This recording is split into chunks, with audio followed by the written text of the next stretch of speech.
Okay, we're doing something different today. You guys asked me to do just Wendy's or something different, so that's where we're at. Wendy's, not Sonic today.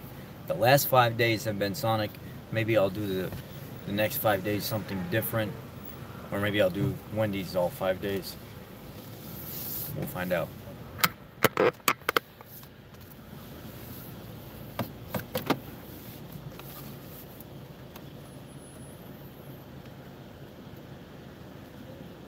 Are you ready? Yes, this is going to be a little bit of a different order. I just want the hamburger patties and cheese. That's it. 6 quarter-pound patties with 6 pieces of cheese.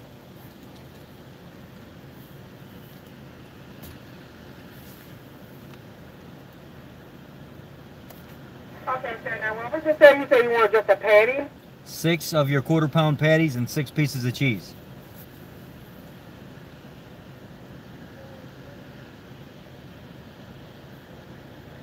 You can put them all in the, like 3 in one container and 3 in another container.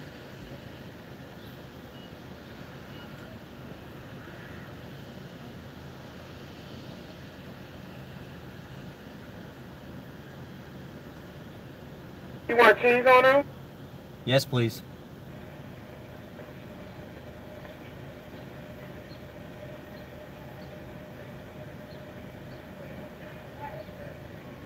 Can I give you anything else?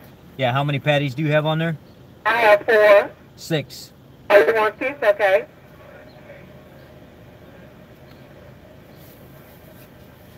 All right, so I have 1, 2, 3, 4, 5, 6, and I have 6 of them with cheese.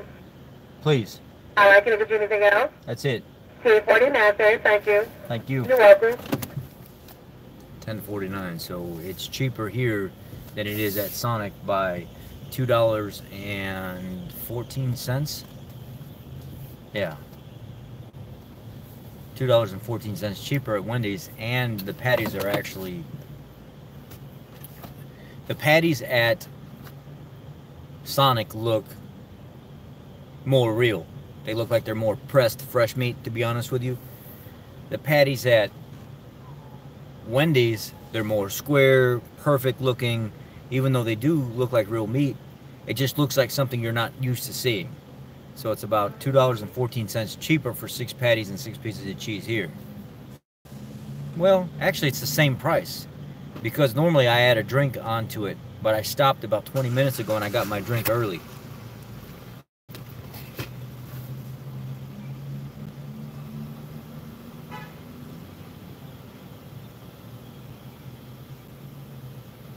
So we'll see. We'll see what happens.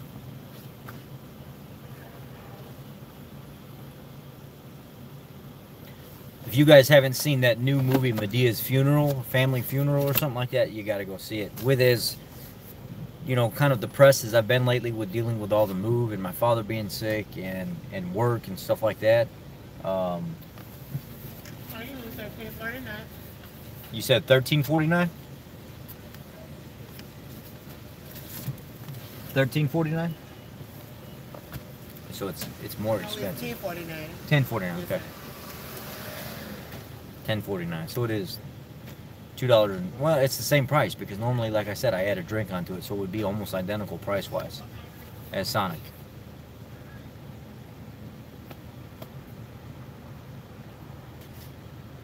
But anyhow, I went and seen that Medea Family Funeral movie last night. For the first hour. Thank you. Have a good day.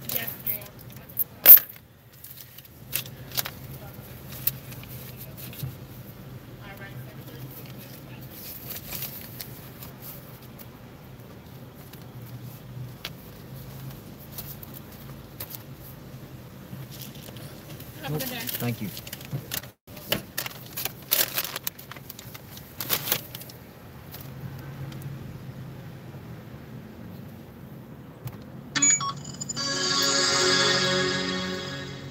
Connecting to OnStar.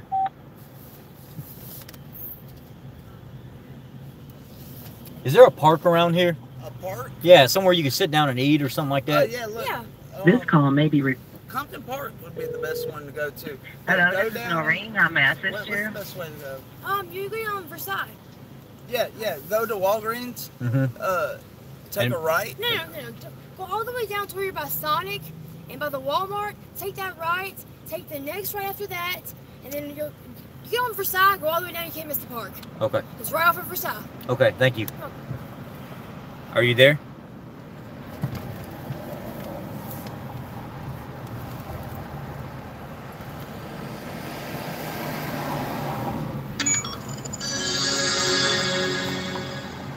Connecting to OnStar.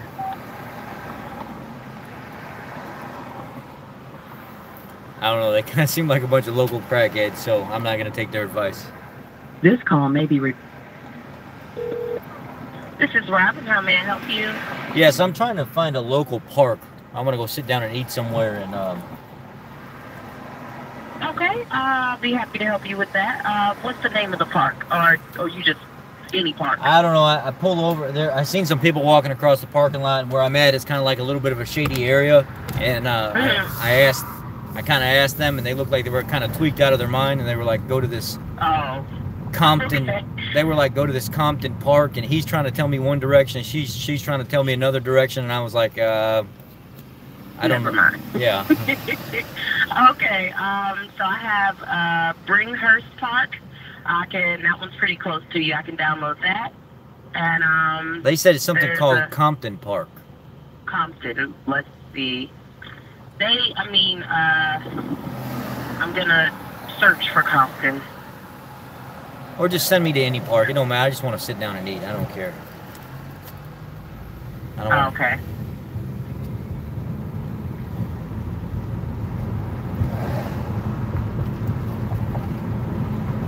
Okay, let's see. All right. Oh, yeah, that's... Okay, here we go. So, I have Compton Park. I'll download this to your vehicle. Please be safe out there. Thank you. You're welcome.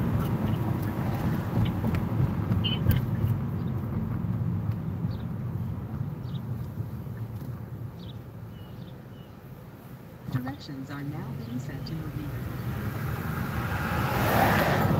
Sorry about that, guys. I kind of ran into, looked like a couple of tweaker crackheads that were walking across the parking lot, and they were telling me how to go to this local park, and it looks like the guy was right, and the girl that was telling him to shut up is wrong. So it's telling me to turn around and go back the way I was. I just want to sit down and eat my food. I don't want to eat it in the car today. It's nice. It's 60 degrees today. It feels pretty good outside. I don't want to be stuck in the car making, doing this. If you guys don't want to sit through the video, I will timestamp it so you know where my blood glucose testing and stuff starts and all that good stuff. So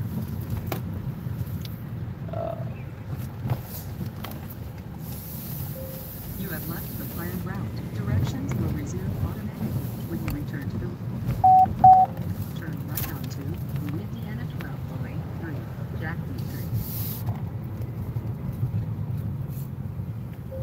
In half a mile, turn I swear left people onto are so into their phones and so into what they're doing in general, they don't have any kind of awareness of what's going on anymore. Like literally, people walk out in front of cars. They do everything now, and it's like social media in general and people's like train of thought and the way they do things now has completely changed. Before, whenever I walk somewhere or I'm doing something, I'm always aware of my surroundings. I don't know if it's the PTSD or what it is, but I'm always checking things out. I'm trying to make sure everything, like I'm safe wherever I go. People don't do that no more. They simply just do not do that. They just walk. And it's like this entitlement of you need to stop for me. I don't have to stop for you. And you put yourself at risk for that. And I think that attitude, that mindset is terrible. It's just in general, people think that they're simply entitled to you having to wait for them. They don't have to wait for you. And it sucks that's the general mindset now. So it looks like that park is really, really close.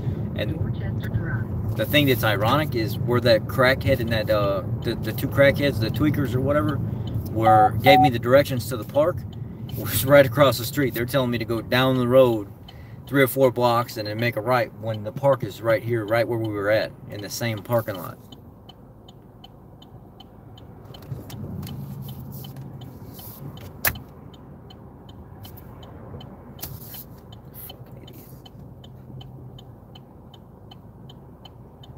People out here are dangerous. They're dangerous.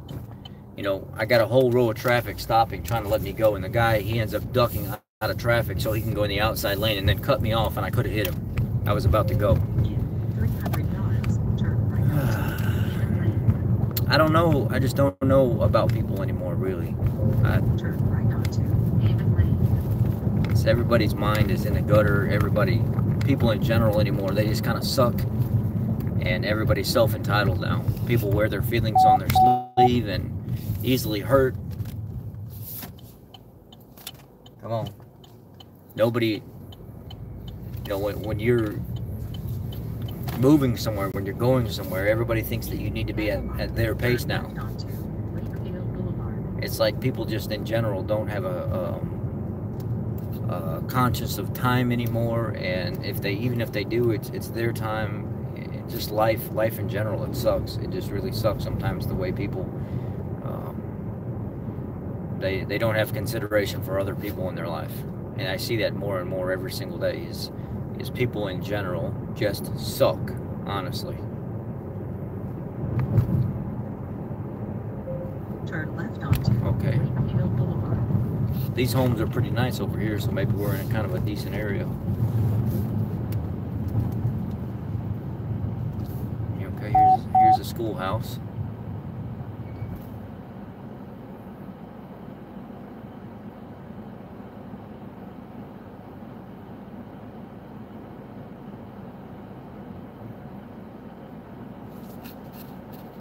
Again, I will timestamp this video when it's over so you guys don't have to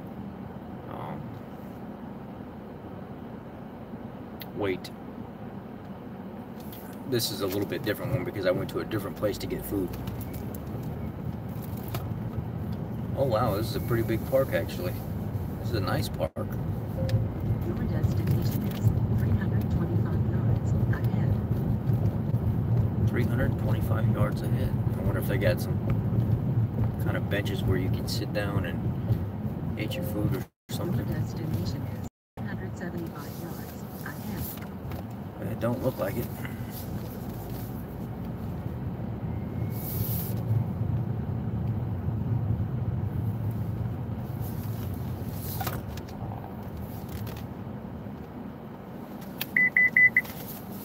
Well, I'm just gonna sit here and I should have did this back in the parking lot. There, I don't see benches or anything anywhere where somebody can sit down and. All right, so let's check blood glucose and stuff first.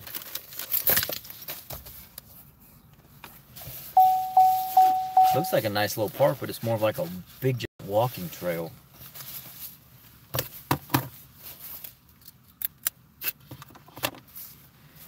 Preloaded the Lancet, blood glucose testing.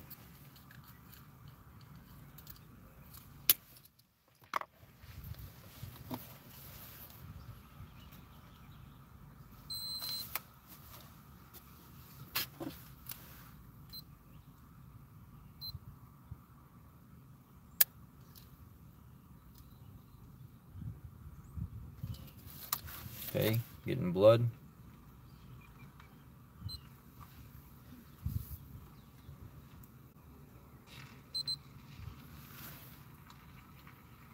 $97.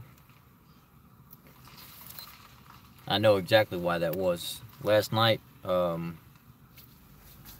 had some of those Oscar Mayer cheddar dogs in the refrigerator that were frozen. I've had them in there for a long time, and I kind of got hungry, and I opened them up, and they got like one carb count or something per hot dog, and I ate 2 of them before I went to bed because I started getting hungry, and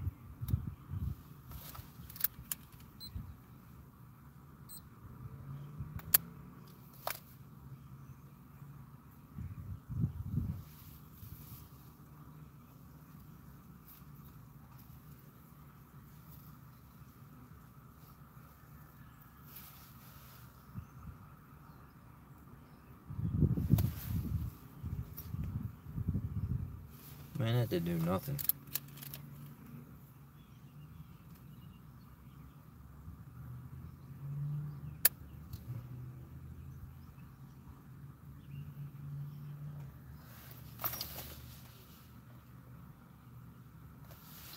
Here, we got some blood now.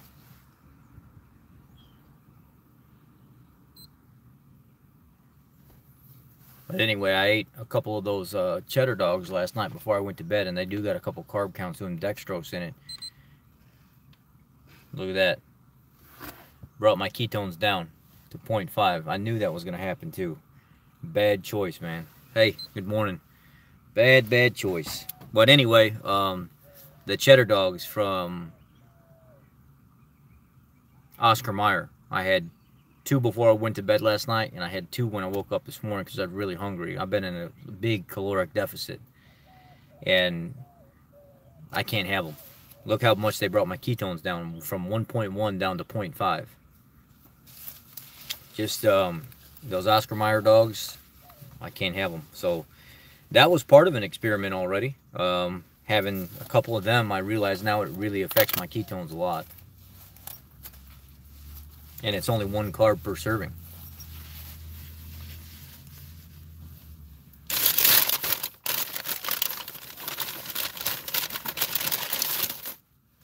All right, so I got Wendys this time. Yeah, I do very well with potatoes, but I won't be in ketosis. I won't be able to sleep right after I eat them. But overall, I do. Potatoes don't really bother me if I wanted to have potatoes. But I don't eat them. My blood sugar stays up around 100 all the time. It's never really that low. So these are the Wendys perfect burgers. Like literally, these things are perfect.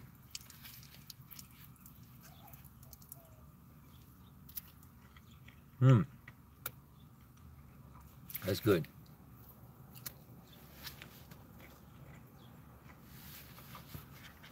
So I realize now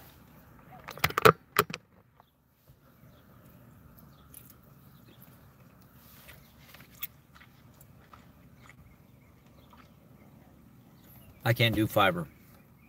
I can't do any fiber. Fiber messes me up so bad, I cannot stand fiber anymore.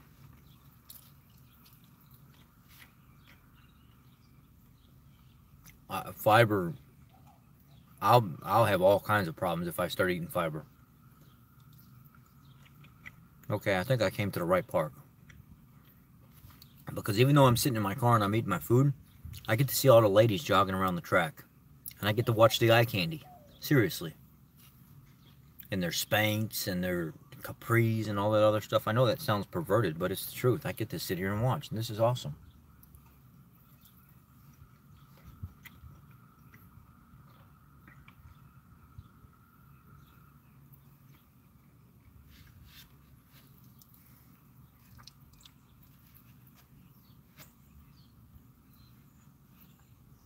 I care though. It's nice. Look at this. Look at this one. Oh my God. Oh my God. So good.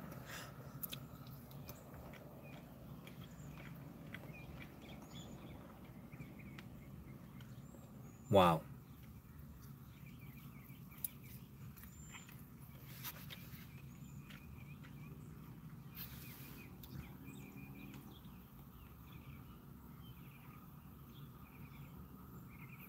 I can't even stand a lot of veggies anymore. I can't eat veggies at all anymore. As soon as I start adding vegetables back into my diet, my nose starts running, I get a headache, I don't sleep right. It almost turns into the flu. My temperature goes up to almost 100. I've been testing this over the last 3 months, and I've had 4 times where I've reacted.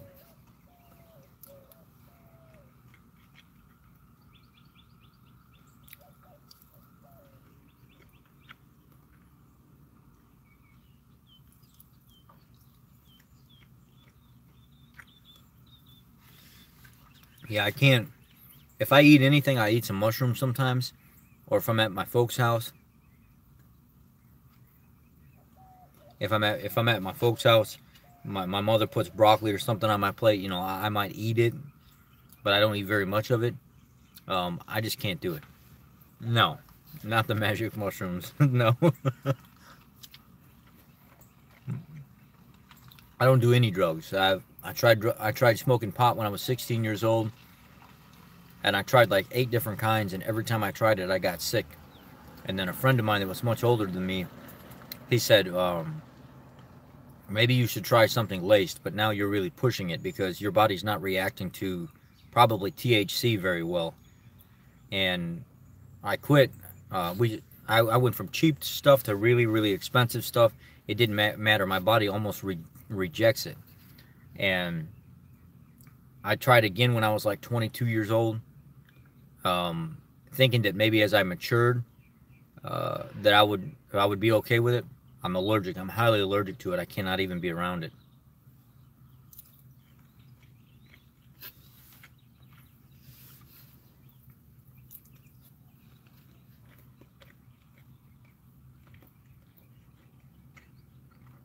Maybe I'll go walk this trail when I'm done.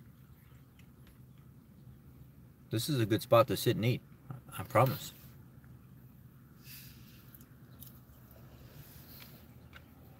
You should see the way these trees look. Let me flip this around.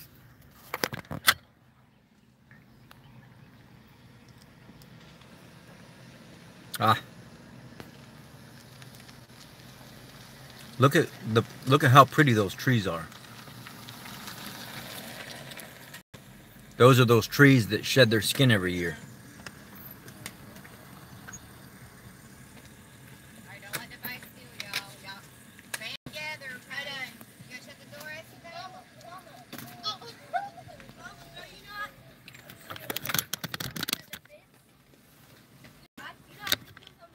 There's a lady next to me dropping her kids off right now.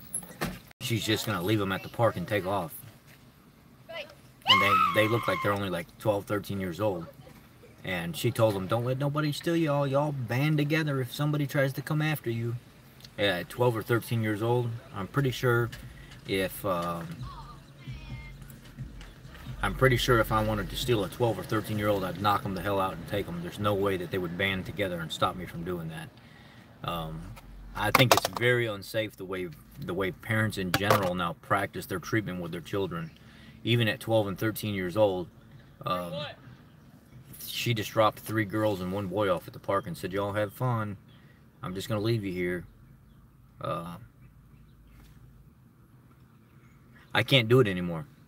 I would never be able to leave my kid like that. I'd have to sit in the car and at least watch them or something, not take off and just leave them. Well, Laura, my admin, you better put him on a keto diet, what you need to do.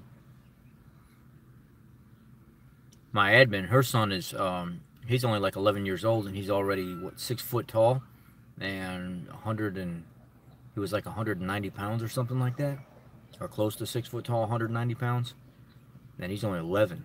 That's a big boy.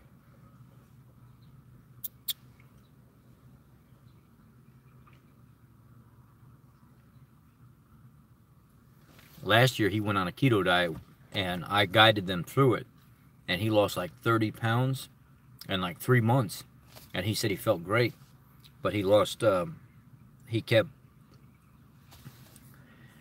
making, you know, exceptions for treats and snacks and stuff like that there towards the end, and then eventually he just quit doing it. But he said he lost, you know, just the 30 pounds he lost made him feel so much better, like going out with his friends and doing all the stuff that he was doing. He said, I feel great, and now he's back to it on his own.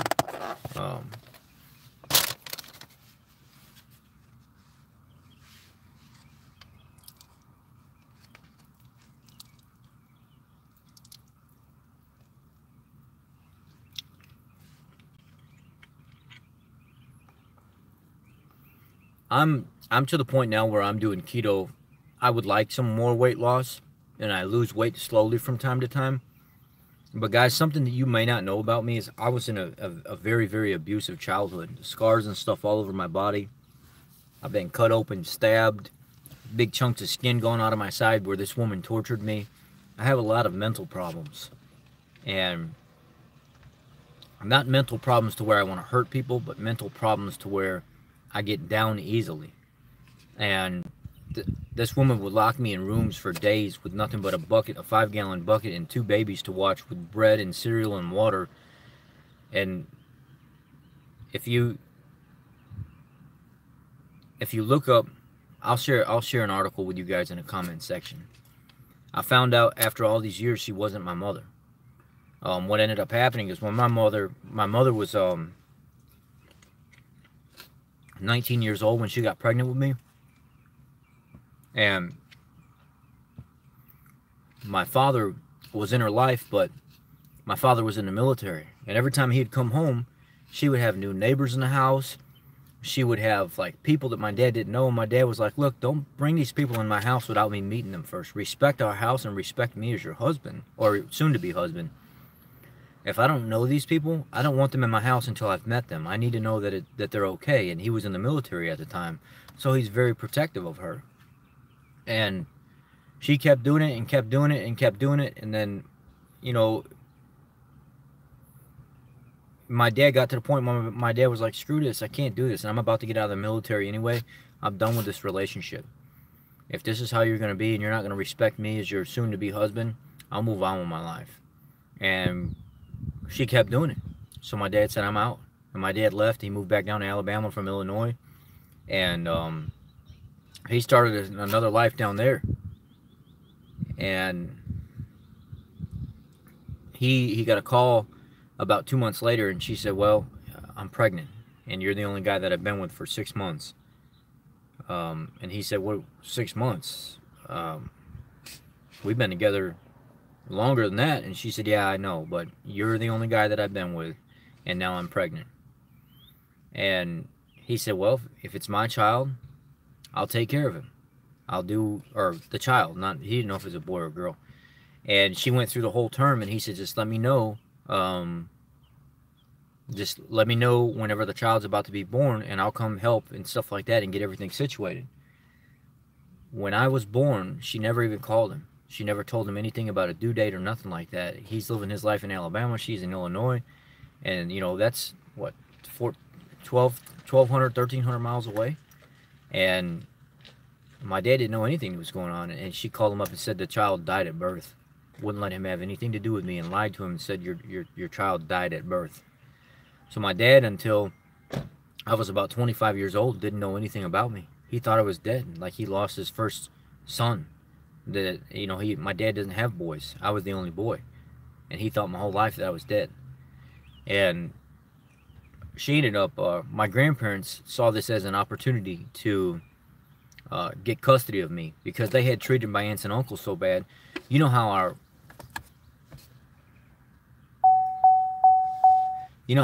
parents grew up. They grew up in, you know, a rough childhood. They got their butt whooped whenever they did something wrong. They got beat. You know, you didn't talk back to your parents back in the day, because if you did, you got your teeth knocked out of your mouth, and then you didn't do it again. You didn't want to get hit again. Nowadays, parents don't do any of that stuff. It's you're gonna make their conditions worse. You're gonna make their, you know, their depression worse. You got to respect them, and even though they're talking down to you, you can't say anything. And to an extent, I can see how some of that would be true on a case-by-case basis.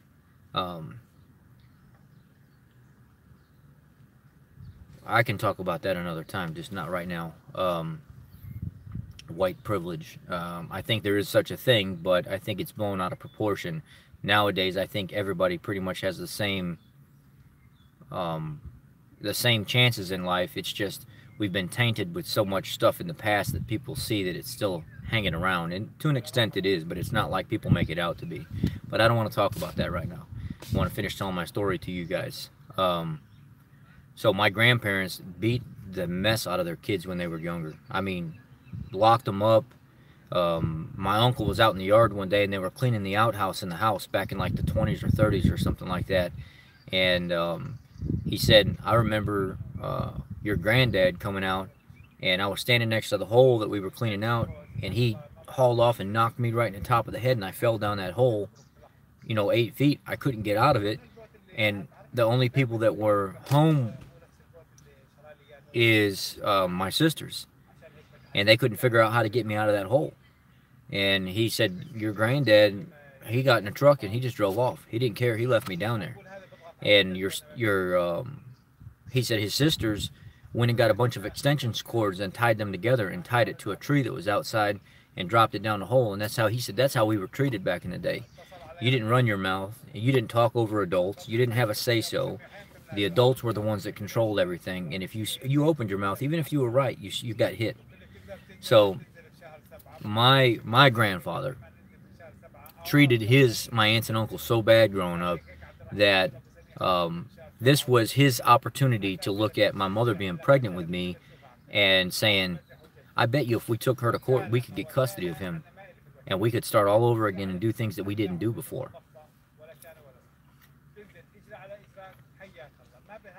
So,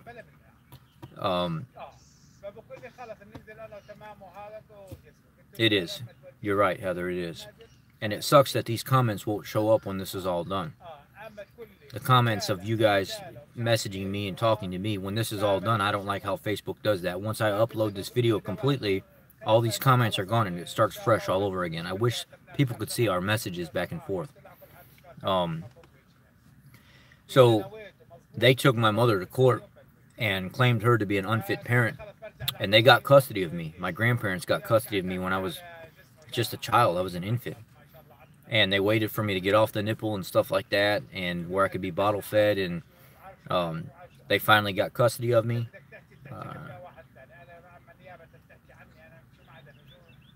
No, you're misunderstanding what I'm saying, Heather. I wish people could see the comments that we're saying back and forth, so whenever I talk to you guys, it makes sense.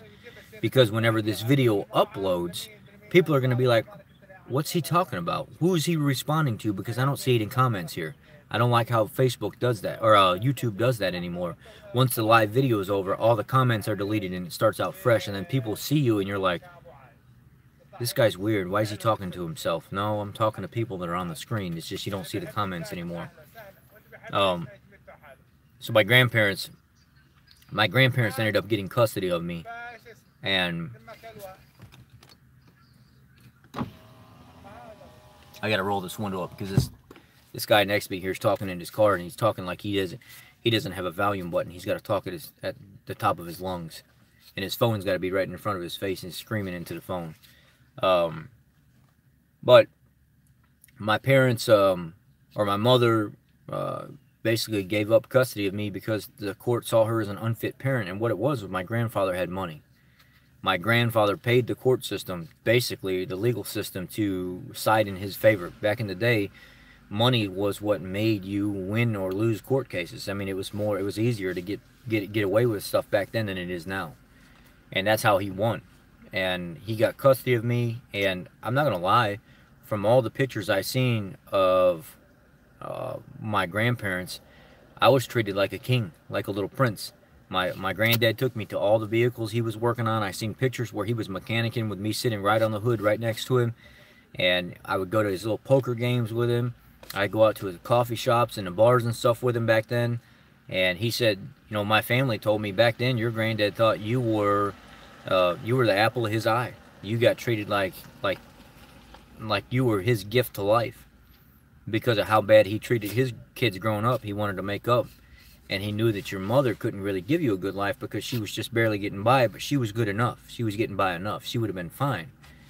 And my grandfather, my grandma died, and I was only like a year old. Or no, I was about a year and a half old. At that time, my mother had another child, but she was hooked on drugs real bad, my sister Gracie.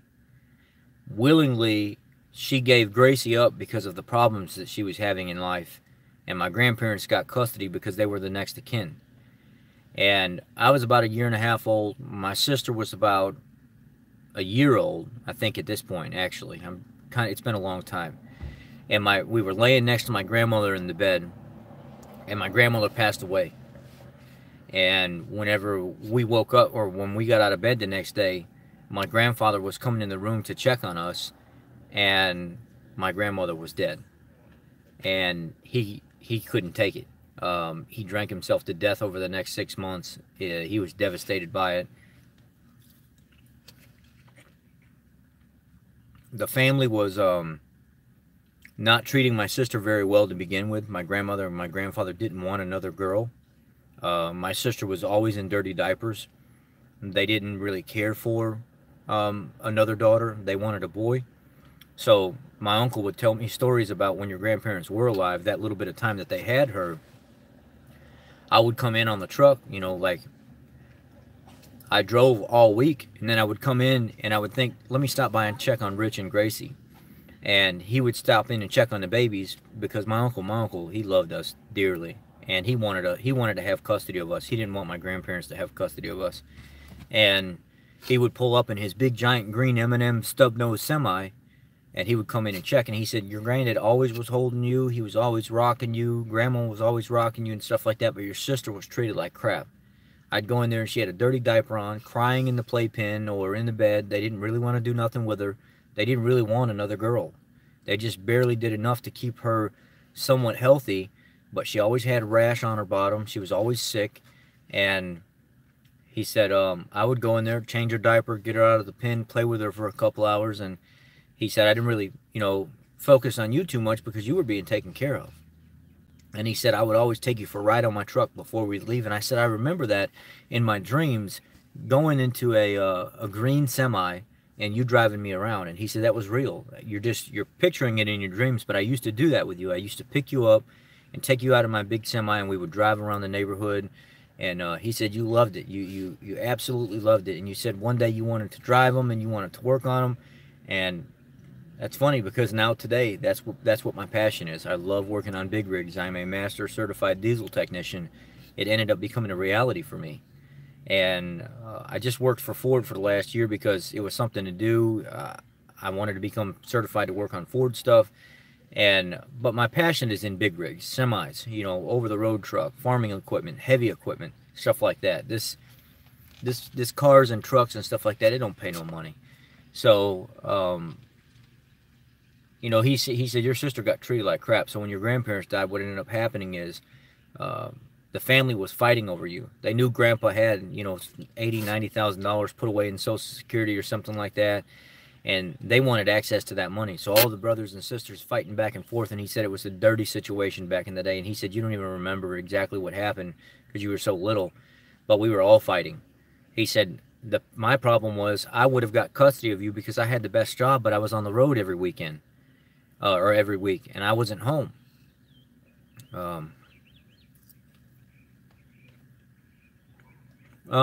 So Jenny, you have to use a program. I don't have a program, and I don't use it. I can't put it on. I don't have it access to my phone. I've done this too long now. I know they disappear right away, but you got to be uploaded from your computer or some kind of program that keeps track of everything. So when you upload it, it's there. I don't know how to do it. I really don't. I know Frank and Bart have done it before. I've seen them do it. I'm just not... I don't care enough to get into the technology like they do. I don't care enough to edit my videos and stuff like they do.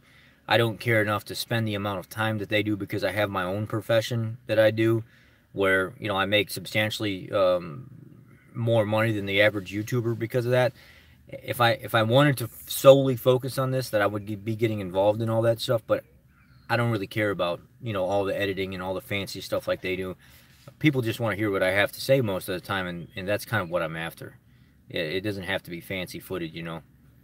I'll have to ask Bart. You know, me and him talk all the time. I'll have to ask Bart how he does it, and I'll see from there. But with all the aunts and uncles fighting for us, well, that guy left. I can roll this window back down. What ended up, my uncle said I would have got custody of you because I had the best job, but I didn't have a wife. I didn't have a fiance at the time. So while I'm on the road all week, who's going to watch the kids? You guys can't go with me as infants. You had to be home with somebody taking care of you. And he said the problem was I didn't have nobody to get you. And I would have never done you guys wrong. I would have taken care of you and treated you just like you were my own kids.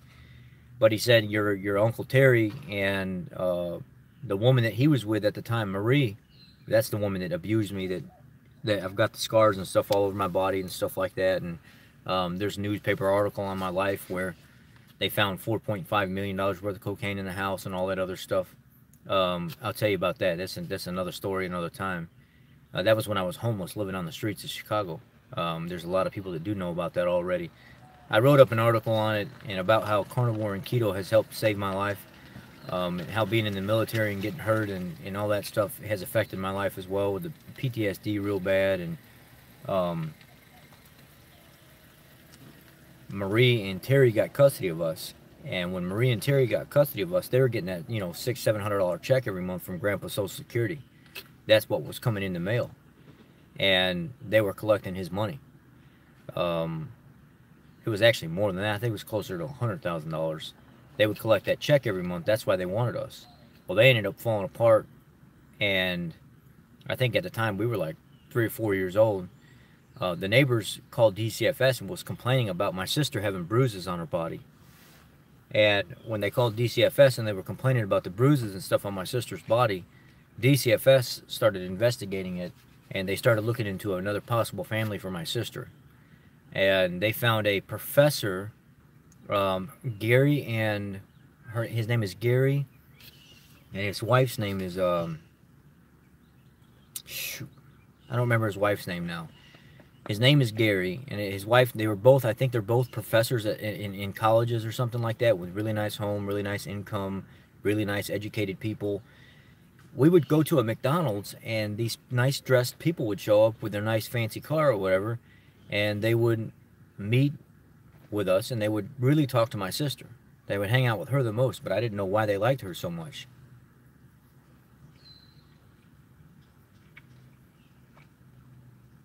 What ended up happening is they were scouting her out. They wanted to see if they wanted to adopt her. And then we would go meet them again, and then we would go meet them again, and then eventually we went and met them, and she was gone. They took her and never brought her back. And I think we were just, 3 or 4 years old, that's it. And my sister was my best friend. I mean, we would sit down and play school together. We would dress the dog up and do all kinds of, she was my buddy. She was my best friend, like literally. Even to this day, I adore my sister. I love her to death. And there's the I'm so protective of her. There was a guy that saw a picture of her at work one day, and I was already upset with him. And this is my younger years, let's just put it that way. I'm not proud of this moment, but he had made some comments about how he would like to do certain things to her because he saw her on my Facebook. And I said, excuse me? And he was like, yeah, man, she's hot, and man, I'd like to run a train and all. That's okay. As soon as he turned around, I commenced whooping his ass. I beat him all over the damn place. I busted his nose, his mouth, knocked teeth out of his mouth, everything else. And I said, you know who the hell that is? That's my sister. Don't ever talk about my sister that way. And I'm not proud of it, but I hurt this guy. And, I got over it. I got fired from my job and stuff. It is what it is. My sister... The OnStar turn-by-turn navigation system is active. You have left the planned route. Directions will resume automatically when you return to the route. Do you need updated directions? Please say this yes, OnStar no, thing is talking to me right now. I want it to shut up. route. Cancel route. Cancel route. Do you want to cancel directions? Yes. Yes. Yes. Okay. Request completed. Thank you. Goodbye. But anyway, my sister, they took her, and I never saw her again until I was 16 years old. But in the meantime, this woman started bringing this old man around the house. I didn't know who he was, but he was the right hand to the Irish Mafia in Chicago. And my uncle left. My uncle left the woman that he was with and left us with her. And she ended up meeting this old man. But this old man was affiliated with her grandfather, which was the mafia leader of this drug ring that was operating in Chicago. And he had a second-hand store where they would bring furniture and clothes and everything in, donations all the time. And guess what they would use? They would use that as a cover to bring the drugs in and out, in and out, in and out. And it was years before anybody caught on to what was going on. And this old man hooked up with her and would live at the house with us. And she already, by this time, she had a few kids by my uncle already.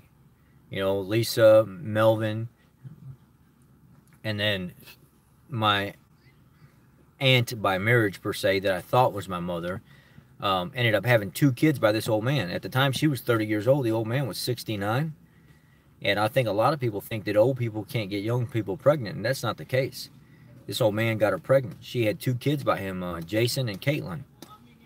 And what ended up happening is they pulled me out of school in the 6th grade. The 2nd week of the 6th grade, I remember it vividly, getting a call over the intercom. Please send Richard Paso to the principal's office, tell him to bring all his stuff.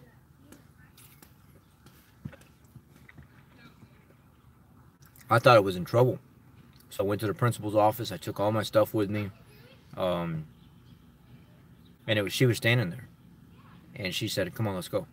We get out to the car, and she said, I'm pulling you out of school right now. I lied, and I told them that your father was coming to pick you up, and you were moving with him, and they're going to put you in another school somewhere. But we got to try to cover up this whole transfer of records thing and stuff like that, and hope the school drops the ball and sweeps it under the rug. At the time, she started really beating me. You know, a couple months before this, she really started putting her hands on me. She's getting hooked on drugs real bad. You know, she was pregnant. No, she just had Jason by the old man. Jason, the youngest. I think he was only a couple months old. And Melvin and Lisa, at the time, the kids that she had with my uncle before he left, they were, I want to say they were 11 and like 8 or something like that. And she had the newborn, Jason, by the old man. And when we were in the car headed home, she said, what I'm doing is I'm pulling you out of school. You're going to stay home and you're going to watch the baby.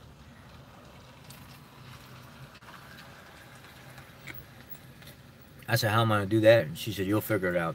After I get the baby off a bottle, you're going to stay home. You're going to watch the baby. I'm going to go to work. Well,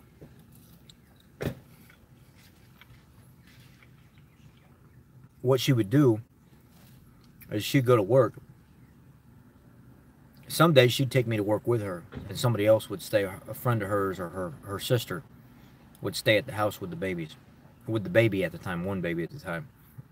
And she'd take me to work with her, and she'd tell me to sit in the car all day, and she'd say about noon when everybody starts going to lunch, I want you to come into the store, which was Butera at the time, and I want you to load up the grocery cart with Tide and expensive meat and all this stuff and fill it up. I mean, a couple $100 worth of stuff that we use all the time. And she come up to the customer service counter where I'm at, and while you're up there, I'll act like I'm checking you out and sliding the debit card and stuff like that, or at the time the link card, because they were on food stamps. And I'll just go ahead and cancel the thing out, and people will think that we processed the order and everything was completely fine, because she ended up becoming some kind of supervisor at the store. And I'd push the cart right out to the car, and I'd unload $300 or $400 worth of groceries. It never actually got cashed out. And then I'd sit in the car for the rest of the day waiting for her to get off work, and then she'd drive home. So eventually that stopped. She got fired from the job. And I was at home with the children at this, about a year into this. I'm getting my butt whooped every day, and I'm getting beat for no reasons. They're bringing more and more drugs into the house because of this drug smuggling ring out of Juarez, Mexico. And she was so hooked on the drugs that she couldn't even function to work her job anymore. And she would meet all these guys. Even though the old man was living with us, they set up a security camera in one room and ran a security camera to the front room of the house. And that security camera was a living room, and they turned it into a bedroom, and they put all these mirrors up all over the walls. And I didn't know what all this stuff was about. And there was a camera that was in the entertainment system, and it kind of faced down on an angle towards the bed. And they put this big, giant, king-size bed in the living room, and the security cameras there would face the bed with all the mirrors. And she would find random men and bring them over and make sex tapes with them. And I don't know how many times I walked in on this while it was going on as a child. And the old man would sit in the other room, and he would watch some of it. He would even bring his own kid that was 35, 40 years old and get him in on the mix and record it with his old lady. I mean, it's just crazy stuff going on. And growing up in this kind of environment and stuff like that, getting to see all these drugs come in, getting to see how they were divvying it out. I mean, they would take me on car rides to go get the drugs. They would say, let's drive down the 6300 block of Narragansett, and we'll drive down the alley, and we'll have a garage door opener, and we'll just keep hitting the button on that garage door opener down that block, and whatever garage opens, we'll go inside that garage and close the door behind us, and then we have to search through everything that's in the garage, and there's a kilo of cocaine. It's already taped up. We just grab that kilo of cocaine, load it back up in the car, and then transport it back to the apartment. They paid her $1,000 a week to hold the stuff in a big 33-gallon bucket, or 33-gallon or something like that. And it was stacked up all the way to the top. Like at one time, we had 21 kilos inside that one bucket. And she would say, you know, go in the kitchen and grab me a spoon, grab me baking soda, and grab me a bunch of baggies. And then I'd bring them in there to her. And then she said, go inside that container in the closet right there, and there was guns on top of it. I'd have to move the guns off the top of it, and they were illegal guns. They were, you know, guns that were serial numbers filed off of them and everything else. And they would say, give me the electronic scale out of there, and then grab one of those kilos that are already open inside that garbage can and bring it to me. So I'd bring one over to her on the bed, and mind you, this woman never had clothes on. She always walked around naked everywhere in the house, in front of some of the guests even as well. And she would sit down on the bed, and she would start divvying it out, and she would make sure she took 1 spoon of Coke, 1 spoon of baking soda, and then she would weigh it on a scale as she's doing it to make sure it was even parts. And then she would take a small portion to herself. So she was overcutting the Coke and then saving small portions for herself, and then nobody would catch on. And she would put her own little stash away out of every, like somebody would call her up and say, hey, I need you to get this many grams ready, or I need you to get this, divvy out this amount. And then when it was all over, you know, I'd go put everything away. And it got to the point where she was so messed up on this stuff that she would tell me, lick the spoon. And I was like, I don't want to lick that off the spoon. This is drugs. And she said, how do you know what this stuff is? I said, well, I'm not stupid. I know enough to know this is not okay. This is drugs. I don't want to lick this. And she would say, you little asshole, if you don't lick the spoon, I'm going to beat the hell out of you. So I'd lick the Coke off the spoon. It'd make me feel like my tongue's rolling back in my throat. It'd make me feel lightheaded. I'd get all cotton-mouthed and stuff. And this is 10, 11 years old. At this time, they're leaving money and bills and stuff on the table, and I'm taking these money and these bills and stuff like that, and I'm going paying the bills at the currency exchange, paying the light bill, paying the gas bill, going and doing all the grocery shopping and stuff. In the article that I can share with you guys, it talks about the neighbor saying he was always buying groceries and doing grown-up stuff at such a young age, and it just didn't make any sense. He always had bruises on his body where people were beating him, and it didn't make any sense. I had this stuff going to the school. The school knew some about what was going on right at the end, but they never did anything about it. They never even checked up on the transfer of my records to see where I moved to. The sad part is, if people did their job in general, we wouldn't have nowhere near the problems that we have in the world. But people are just there to collect paychecks and not do their job. And that's what happens in school systems a lot. They're there to regurgitate information over and over again and just barely get by doing their job. And they don't do their job. And if they would have done their job, I wouldn't be in the situation that I'm in now, because they would have checked, well, where are we transferring these records to? Why was a child pulled out of school and moved somewhere else, but we don't have an address they're going to? We don't have any of that. Yes, I have. I have thought about writing a book, Heather, and I started writing a book when I was in Iraq in 2008. I got about 250 pages wrote, and when I started reading back to myself about what happened and what was going on in my life, I broke down in tears, and I was so angry about reading. I wasn't over it yet. I wasn't okay. I hadn't healed and moved on from what happened to me in the past. It was still emotionally really affecting me. Up until about 2 years ago, I couldn't even really talk about it too much without crying or getting emotional. Even now, it's hard for me to, but I'm over a lot of it. I've already moved on to the point where I can talk about this stuff openly now, and it doesn't hurt me as much, because I know there are other children out there going through the same thing. But we would the guy would come to pick the stuff up from the house after we would divvy it all out, and then he would, you know, hand her some money for the week, and they would take it and transport it to wherever they were going to transport it to. um, I want to help people. I want to help people by sharing my story, but I don't necessarily know that I want to do it in a book. I like talking about my story via social media. I like people hearing my story.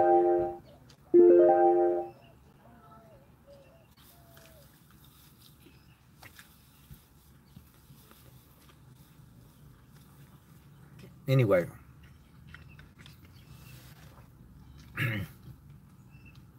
I ran away. I got tired of getting beat. The straw that broke the camel's back for me was I was about 12 years old. The first time I ran away, I was about 12 years old. And she had given me a grocery list to go to the store and buy some stuff at the store. And she was so coked out of her mind that she knew it was my fault. I forgot that they didn't have okey doke hot stuffed popcorn at the store. And that was her like munchy thing whenever she got high. And whenever she couldn't have that, I mean, that messed up her high. She had to have her munchies whenever she got, you know, screwed up on coke or whatever it was. And she started beating me. And she carried me into the bathroom and she turned on the hot water in the bathtub all the way to hot. And she filled up the tub all the way past the metal drain, the emergency ring, all the way up to it. And this water was so hot, there was steam coming off the top of it. And she took me and she put me down inside that water, and it started to burn badly. And she grabbed my head and she submerged me down in that water, and she kept dunking my head under the water and holding me down. And then just before I would pass, she would pull me out, and then she'd put me back down in the water again, and she'd pull me out, and she'd put me back down in the water again. And finally she grabbed me by my arm and my hair, and she yanked me out of the tub, and she laid me in the floor. And I remember being conscious, but not being able to control my motor function of my body. I remember being conscious and laying there and thinking and seeing these stars and how numb my whole entire body was and how I couldn't move anything. My legs wouldn't move, my arms wouldn't move, my body wouldn't function at all. It's like I was being boiled alive. And I'm laying there, and all I could do is just hope that I would just die. If I just die, then I don't have to feel this anymore. If I die, then she can't do this stuff to me anymore. But within a couple hours, I kind of got up, started moving again. My limbs and stuff started moving. And I was able to get up and get my clothes and stuff back on. And a couple days later, she had started putting her hands on me again, and I ran away. And I was gone for a couple days. I would live in there's a little room in the back of my buddy's mother's house, and she eventually took me back home. And apologize, I'm trying to turn the car back on. And I lived in a little storage room in the back of his apartment, and his mother got scared about what would happen. She knew who my mom was at the time, and she didn't want to mess with her. So about 3 days into it, she made me go back home. Nobody would call the cops on her because people were scared of her.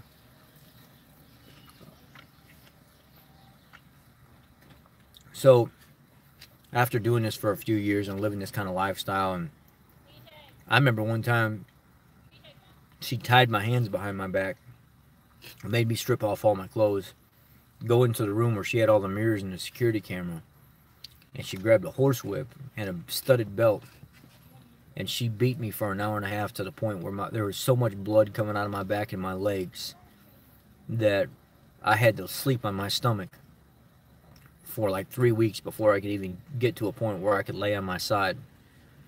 And it was so bad at the time that I knew that I was going to die, and I knew that eventually she would kill me, and I thought about just doing it myself, just being done with it, just taking my own life, because I didn't want to live like that. So I remember one day she had some pills, and I didn't know what they were, but I knew whenever she felt sick, she would take these pills, or when she had pain in her body, she would take these pills. And there was like 10 of these pills in a container, And I went and grabbed that pill bottle, and I went into a room and I locked myself in the room, and I took the pills. And when I woke up, I was in a hospital. And it's funny that today that I can't find any record of this happening back in the day. It's like somehow they got rid of it.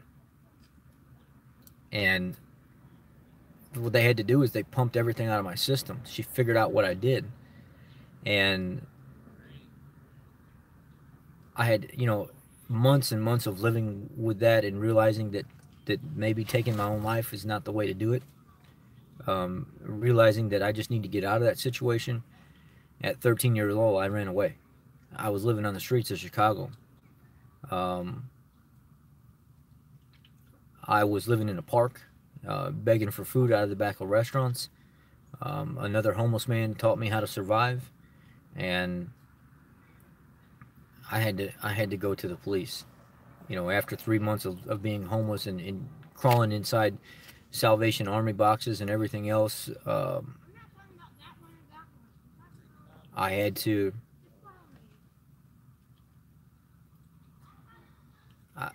go to the police. And I went to the police and I told them about every single thing that happened. I showed them all the wounds, the stab wounds in my legs, the skin missing on my side. This was still freshly cut open, my body and stuff, and they started documenting everything. And they raided the house. They found $4.5 million worth of cocaine. They found $250,000 worth of marijuana. They found cash, drugs, sex tapes. And then over the last few years, you know, over the last like 10 years or so, they kind of slowly took down that whole entire drug ring. And,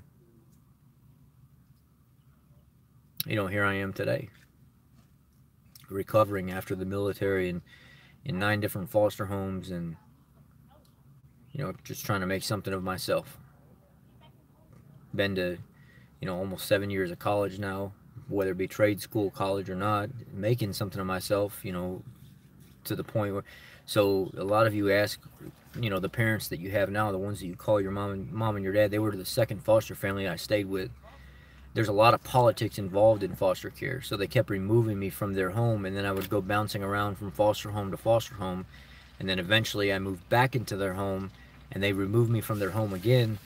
And my counselor just did not like my parents, even though my parents were doing a great job raising me. My counselor did not like them, and she had like a personal vendetta against them. At 16 years old, 17 years old, I met my sister for the first time as a teenager. She was in the Wheaton girls' home. She had this fascination with driving cars, and one morning the neighbor's car was sitting out front warming up. It was like a yellow Jeep, and she went and got in this yellow Jeep and she took off. She wanted to drive it. And my sister, she's fiery, man. She's pretty as can be, and she's smart as smart can be, but she's fiery too. You don't make her mad, or if she gets her mind set on something, she'll do it. She's strong. Well, she made the wrong decision this time. She went and got in that guy's Jeep and she took off driving it, and I don't know, I think she went on some kind of like police pursuit and ended up crashing the car and the other stuff. I don't know what it was. I mean, that time I think she actually went and test drove it and brought the vehicle back. The other time she went and took a car and was driving it, she ended up crashing it into a bunch of stuff, I think, and the police were chasing her or something like that. That's what ended her up in the girls' home. I think that's how it went. I don't know exactly sure. I'm not sure. But as the first time I seen my sister as, you know, as older, and it was just like it was when we were children again, back to being best friends. And then we lost touch for a while. And then about when I was like 17, 18 years old, I actually talked to my mom. And she's crying on the phone, apologizing for everything. And I had so much anger and stuff built up because she never tried to fight for us. She never tried to come back and find us. She just gave up. And about an hour and a half of promise, I'll come see you, you know, I want to meet you, and I've heard so many good things about you and everything else. She never came through. Never. And then, you know, being in the military, my parents were always there for me through all that. And my parents are the second foster family that I stayed with. They just always, no matter if I moved from home to home to home to home, they were always calling, does he have clothes? Does he have food? Is he okay? Let us know that he's okay. And then after I hit 17 years old, at this time I had been in like 9 different foster homes. I said, you know what, I'm done with this stuff. I'm not moving to another family and getting attached and falling in love with another family again and then getting hurt. I want to be emancipated. I don't want to be in the system anymore. Remove me from the foster care system. And they did. And I became my own adult, working 2 jobs. And at this point, my foster family kind of came back to me and said, look, we love you. We want you to be a part of this family. You don't have nothing to do with foster care anymore. Let us be your family. Let us be part of your life. We want to be part of your life forever.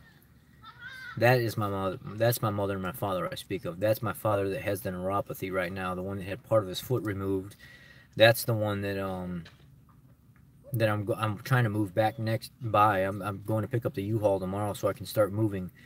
And you know, I was supposed to have about $5,000 put away for this move, and the money that my employer, they just actually fired me Friday and didn't even want to pay me my paycheck. That money was going to secure my new house payment, but now he's telling me that he doesn't have to pay me anything. And I found out that state law only requires him to pay minimum wage times the amount of hours worked. You don't actually have to collect your salary on your last paycheck if you work for a car dealer. There's some kind of underwritten rules and law and everything else. So he knew what he was doing. And it screws me over because now I'm going to have to move up there and live in a hotel for a couple weeks, which is not that bad, just to stay afloat instead of actually moving into a house where I can start focusing on building my life again. And he doesn't realize what he's done. He doesn't realize the misery and frustration he's caused me. But money to him is more important, and his selfishness is more important. So, you know, I'll make it. I'll figure it out one way or another. What are you gonna do?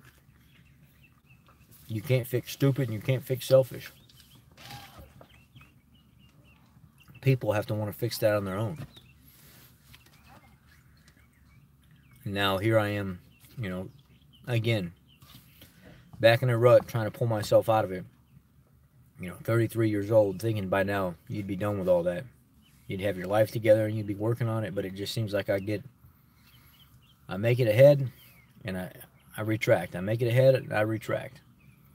And you know, now I think about what I do. I travel publicly now. I'm talking about this stuff at the libraries, doing keto and carnivore talks, talking about stuff that's in our food, teaching people about medications and stuff they take, and enticing them to just be hungry and search more out in their health journey. And I'm running all these Facebook groups and stuff now and trying to network as much as I possibly can. The YouTube channel, just trying different things out just to educate people. And sometimes I you know, I have to question myself, is this all really that worth it in the grand scheme of things? Am I giving so much of myself up to everybody else that I'm not able to even focus on my own life? I think that's just what I do, though. I'm a person that does stuff for people. I'm a person that makes sacrifices, and no matter what it is, if I need information, I'm going to get it.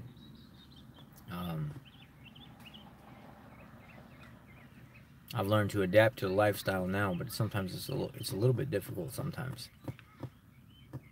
And now with the stuff that my employer did, it's even worse. It's, you know, it's kind of made everything really, really rough for me.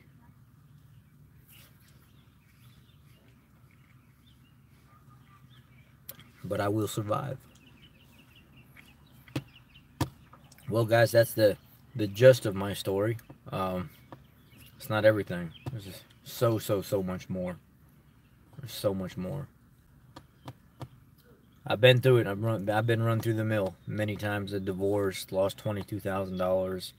Had my own company at one time that I kind of took over. I was leasing the company. Didn't work out. Lost everything doing that. Been through a lot of school. You know, 15 months in Iraq. The military was an experience that I'll never forget. So, I don't know. I've just kind of been through it all.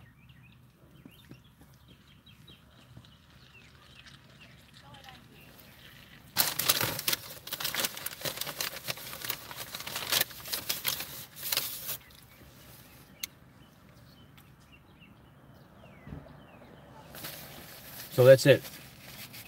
I don't want to keep you guys on here anymore. I know some of you have stuck around for this whole entire video, which I appreciate you. But it's my life in a nutshell.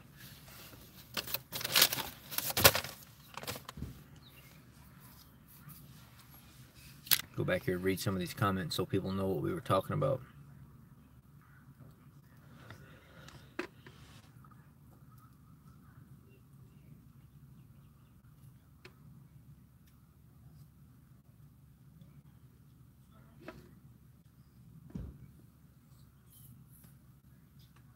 Heather asked about writing a book. She said she's really close to one of her stepbrothers, but my twin brother, we sadly aren't close. Jenny said, you know, there's a way for you to keep the live stuff. Frank and Bart still have theirs showing, which that's some kind of program that they use. Heather says you've been through way too much. She says that's beautiful whenever I was talking about how my parents just always wanted to be a part of my life. And then she said it's Heather says it's amazing that a lot of kids made it through that stuff back in the day. You know how they used to get beat and stuff. You too, Heather. Have a great day as well. I'm gonna go ahead and get off of here, guys. I didn't mean for this to turn into telling you guys my story, but it happened. What can you do? So I appreciate you again. God bless you.